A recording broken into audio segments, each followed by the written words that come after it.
Okay, American Studies students, what I'm doing is I'm going to sit down and I'm going to give you a screencast version of one of the formative assessments that was turned in regarding the DBQ on the Great Recession. Okay, before I do that, let's do a quick reminder of what you're going to accomplish in this DBQ because you have a summative essay on Friday this week that's going to deal with Trump's election. So generally speaking, you're trying to answer a DBQ essay as if you didn't have any documents to look at from the very beginning. So all of you should relatively be able to answer that question without any documents, but you're going to use the documents in a number of ways to make your essay even stronger and even better. So some of the ways that you're going to do this and that we're going to look for it in this essay is that for each body paragraph, you're going to want to use 2 or 3 documents from the DBQ packet that I give you. Okay, they need to be cited properly, so we'll go over that as well.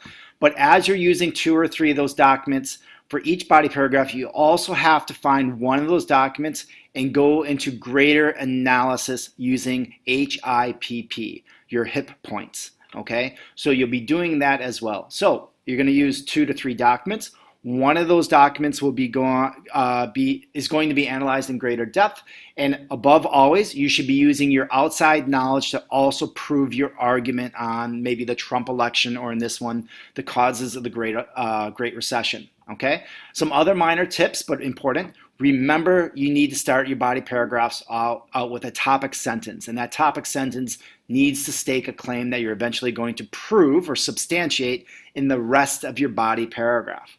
Don't forget to signpost your analysis. Telling me this is significant, this is important, is really good to make sure that you're getting in your reasons for why you think the way that you do.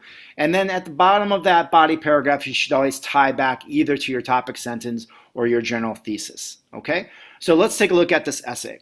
The first thing I want you to know is, look, you're going to have some background information on the topic. It doesn't have to be in greater depth, but 2 or 3 sentences framing the topic is always good. So this person's looking at the early 2000s, talking about economic prosperity, looking at what the stock market is doing, whether it's the Dow Jones or NASDAQ, and then talking even about the September 11th terrorist attacks. So all this is good background information about 2000, before the 2008 Great Recession, and even talk about Obama's presidency. Okay?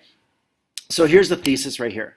Despite the optimistic conditions of the American economy, in the very early 2000s, the crash in the real estate market and the collapse of the financial industry led to the worst economic recession in over 75 years. Great. So what I'm looking at is this person, if they were going to do the full DBQ, is going to talk about the crash of the real estate market and the collapse of the financial industry, which is the reason why you had this great economic recession since the New Deal or Great Depression of the 1930s. So if they're giving me 2 points, I should expect to see 2 body paragraphs. If you give me 3 points of why Trump was elected, then I'm going to look at 3 body paragraphs. But let's look at how they begin their first body paragraph. Okay, so let me read this.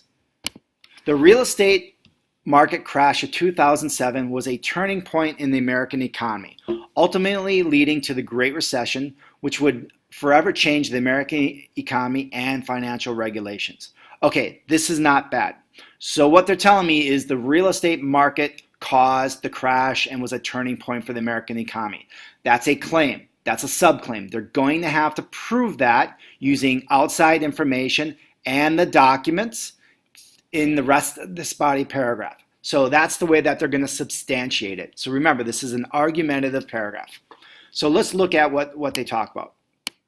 So one of the major reasons of this crash in the housing market was due to the subprime loans. Okay, so subprime loans, I'm not quite sure if it was exactly in some of the documents, but I'm going to consider it as outside information, and that'll work. Okay. A loan that a person would not be able to pay back. Okay, so that's probably more the outside information by giving a definition of what really subprime loans were. Okay, so according to the origins of the financial crisis by the economists, loans were given out to people who did not qualify for them due to their bad credit score or history of not paying these loans back. Okay, the first thing that this person did was they did an excellent job of citing the document. They didn't start the sentence with in document A. They told me what the document's name was. So that's perfect. That's one way to cite it. There's another way to cite it at the end of a sentence, but we'll get to that in a little bit. Okay? So what this person has chosen to do is they've also decided early on in their body paragraph, they're going to analyze this document in greater depth to show us that you can do that other skill of the DBQ essay. All right? So the Economist magazine targets the audience, target audience is often for finance-oriented people. The purpose of this article is to inform the reader of the two main causes of the recession, one of which is the housing crisis, and it comes from the point of view of someone with economic hindsight, knowledgeable on the subject, and can be considered as a credible source. Okay, great. What you guys should do on Friday, and what this person did really well, is they gave me the hit points exactly as they're written. So they actually used the term. The only term that they didn't really use was the historical context. Okay? This person analyzed 3 hit points, 1, 2, and 3.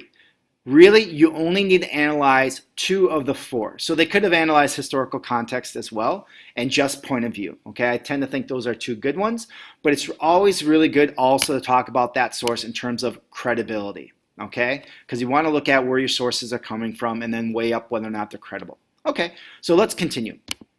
So this person begins by saying, their article states in 2006, America suffered a nationwide housing price slump. Much of this was the blame on the central bankers and regulators due to their failures to oversee financial institutions properly. This led to irresponsible loans given out and ultimately led to the financial housing crisis. Here's what they do. Not only do they tell me up here that the origins of the financial crisis was the document, they also give me the document A at the end of the sentence. So that's cited perfectly as well. So you can do both just to hedge your bets, okay? What I really like about what this person's doing is they're not quoting from the document. Try to avoid quotes. This DBQ, this essay, is about your thoughts, your words. So don't just throw a bunch of quotes and a bunch of documents at me, because that's not an argument. You're just giving me evidence, okay? That's not a higher level skill to even meet expectations, okay? So continuing. This person talks about an analogy that is often used to describe the situation in the housing market is a bubble that was popped when blown up too much. Okay, and that's the housing bubble, okay?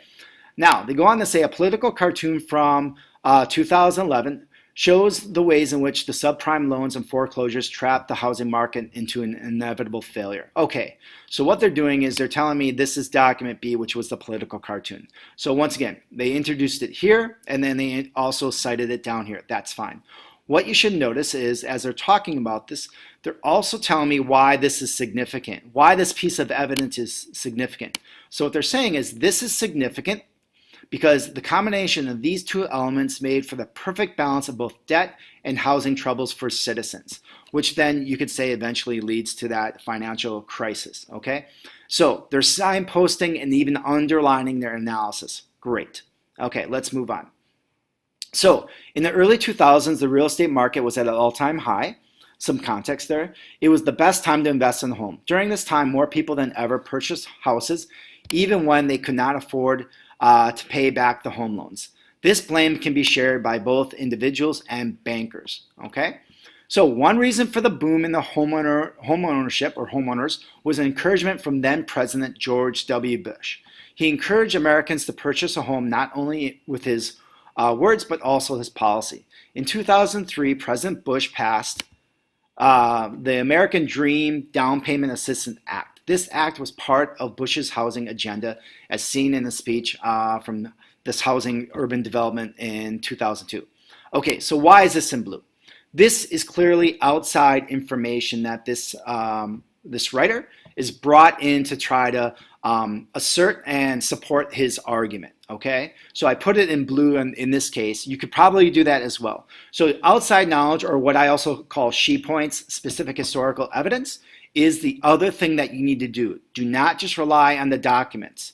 The best papers are going to bring in other information, okay? It doesn't have to be a lot because it's not a research paper, but a little information about what we talked about in class, from the reading from Hillbilly Elegy, or even videos I showed in class could be helpful for this DBQ on Friday, okay? So once again, This act was significant because it aimed to help the first-time and minority homeowners by providing grants in order to ease the process and encourage people to buy more homes, which were the very same people that were being granted subprime mortgage loans, which, as we know, eventually helped crash the economy.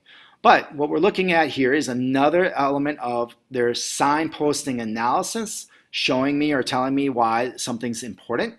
And then eventually they're going to wrap up this particular body paragraph by this last sentence, okay? Overall, this is evidence of how the encouragement of home ownership led to the crash in real estate and eventually caused the economy to fall into a long recession. So they have a looping or tie-back sentence here. It's similar to what you're hearing up in their topic sentence here, and it ties also back to their thesis statement up here. In the process, they're analyzing a document in greater depth by actually using the terms and talking about the credibility of the document.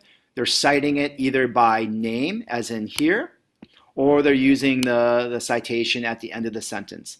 And then, as always, they're telling me why this is significant to signpost analysis, and they're also bringing in their outside knowledge. So overall, this is a very strong essay, and this is something that you guys should try to accomplish and replicate for your DBQ on Friday. So good luck.